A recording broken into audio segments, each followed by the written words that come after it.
रांची के ऐतिहासिक जगन्नाथ मंदिर में एक हत्या की वारदात से इलाके में सनसनी मच गई और अभी हम मौजूद इस मंदिर परिसर में है और इसी जगह अंदर जैसे ही आप गेट सीन करेंगे तो वहां मौजूद गार्ड की हत्या देर रात अपराधियों ने कर दी है। वहीं घटना की सूचना मिलते ही बड़ी संख्या में आसपास के जो लोग हैं वो घटनास्थल पर पहुंचे, परिजन पहुंचे और सीधे तौर पर सवाल उठाया। तो पूरे मामले की जानकारी मिलने के बाद तो रांची के वरीय पुलिस अधीक्षक के साथ बड़ी संख्या में विभिन्न थानों की पुलिस भी जगन्नाथ मंदिर पहुंचकर जांच में जुटी है। वहीं अगर हम बात करें तो एफएसएल की टीम पहुंची है जो तमाम अनुसंधान कर रही है, साक्ष्य इकट्ठा कर रही है, जो सैंपल वहां पे उसे कलेक्ट कर रही है कि जिससे अपराधियों तक पहुंचा जा सके। और अगर दूसरी ओर हम दिखाएं तो देखिए जैसे ही घटना की सूचना मिली, आसपास के जो लोग हैं वो यहाँ पहुंचे और पूरे मामले की जानकारी ले रहे कि कैसे इस इलाके में, जहां से महज कुछ दूरी पर झारखंड विधानसभा है, हाई कोर्ट का परिसर है, अगर फिर देखें तमाम विधायकों का आवास है, इसके बावजूद इस तरह से मनोबल जो है वो अपराधियों का बढ़ा कि पहले मंदिर में घुसते हैं, चोरी की कोशिश करते हैं, दान पेटी से कुछ पैसे निकालते हैं, लेकिन इस दौरान उनकी नजर वहां मौजूद गार्ड पर पड़ती है और फिर उस पर हमला किया जाता है जिससे उनकी जान चली जाती है। वही पूरे मामले को लेकर रांची के वरीय पुलिस अधीक्षक राकेश रंजन ने बताया कि कैसे पूरी वारदात हुई और शुरुआती अनुसंधान में क्या कुछ बात सामने आई है। हम लोगों ने अभी यहाँ पे पूरा अवलोकन किया है। हम लोगों ने अभी यहाँ पे पूरा अवलोकन किया है। हमारी जो टीम्स हैं वो अभी भी अंदर काम कर रही हैं। एफएसएल की टीम, डॉग स्क्वाड की टीम, हमारे सिटी एसपी, रूरल एसपी, जितने बहुत सारे थाना प्रभारी सभी लोग यहाँ पे लगे हुए हैं। वरीय पदाधिकारियों से भी लगातार हमें दिशा निर्देश प्राप्त हो रहे हैं। अभी तक जो बात सामने आई है, कल रात एक अज्ञात अपराधी मंदिर के अंदर घुसा है। जैसे आप लोग जान रहे हैं कि मंदिर में कंस्ट्रक्शन का काम चल रहा है, तो बहुत सारे रास्ते कुछ खुले भी हुए थे, उसमें से किसी रास्ते से वो घुसा है और घुसने के बाद उसने यहाँ पे सिक्योरिटी गार्ड में जो तैनात थे बिरसा जी, जो कि उस वक्त सोए हुए थे, तो उनकी हत्या की है। और हत्या करने के बाद अंदर घुसकर और दान पेटी से पैसे चुराने का प्रयास किया है।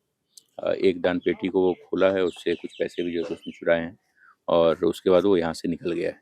तो हमारी टीम्स लगी हुई हैं, हम लोग हर पहलू का अनुसंधान कर रहे हैं कि इसके पीछे हत्या का एंगल है या चोरी का एंगल है, क्या भी है, तो हर एक एंगल से हम लोग इन्वेस्टिगेट कर रहे हैं। आपने बताया कि उस समय गार्ड सोया हुआ था, क्या सोए हुए हमला हुआ या विरोध? नहीं, सोए हुए भी हमला हुआ। एक ही अपराधी की अभी तक जो है सुबह सीसीटीवी फुटेज जी, सीसीटीवी फुटेज को ही देख के ये बात हमें पता चली। ठीक है। तो पुलिस ने दावा किया है कि जल्द ही अपराधी सलाखों के पीछे होंगे और पूरे मामले में देखें तो साफ तौर पर जो अब तक की जांच में जानकारी निकलकर सामने आई कि एक व्यक्ति जो है वो पहुंचा हुआ था सीसीटीवी फुटेज के आधार पर, एसएसपी ने जो बताया है, और साफ तौर पर कहा कि जल्द ही पुलिस इस पूरे मामले का खुलासा करेगी। यहाँ पर कुछ स्थानीय लोग भी हैं, उनसे भी बात करते हैं कि आखिर इस तरह से मंदिर में गार्ड की हत्या हो गई। आप जनप्रतिनिधि हैं इलाके की, क्या कहेंगे? पहले देखिए, सबसे पहले तो इस सरकार में कानून व्यवस्था जीरो, आखिर क्यों आपराधिक घटनाएं बढ़ती जा रही है रोकने के बजाय? कहीं ना कहीं पुलिस तंत्र हमारा विफल रहा है। अभी 4 दिन पहले देखे पंडरा मंदिर में को गोली मार दिया जाता है, आज देखे यहाँ रॉड से मार के हत्या कर दी जाती है, जो कि प्रसिद्ध झारखंड का क्या इंडिया का प्रसिद्ध जगन्नाथपुर मंदिर है। वहां पर रात में घुस के आपराधिक तत्व के आदमी घुसते हैं, दान पेटी खोलते हैं, सारा पैसा ले लेते हैं, उसके बाद वहां खड़ा होकर गार्ड के ऊपर वार करके उसकी हत्या कर देते हैं। तो आखिर इसका जिम्मेवार कौन है?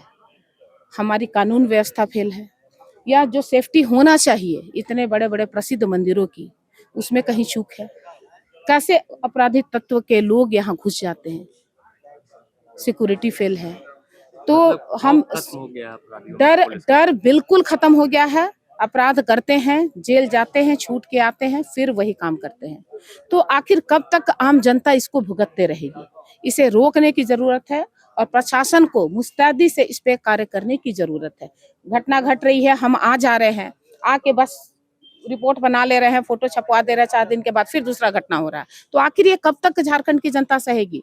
इसे रोकने की जरूरत है। अगर सत्ता नहीं संभलता है, कानून व्यवस्था नहीं संभलता है, तो ऐसी सरकार को त्याग पत्र दे देने की जरूरत है।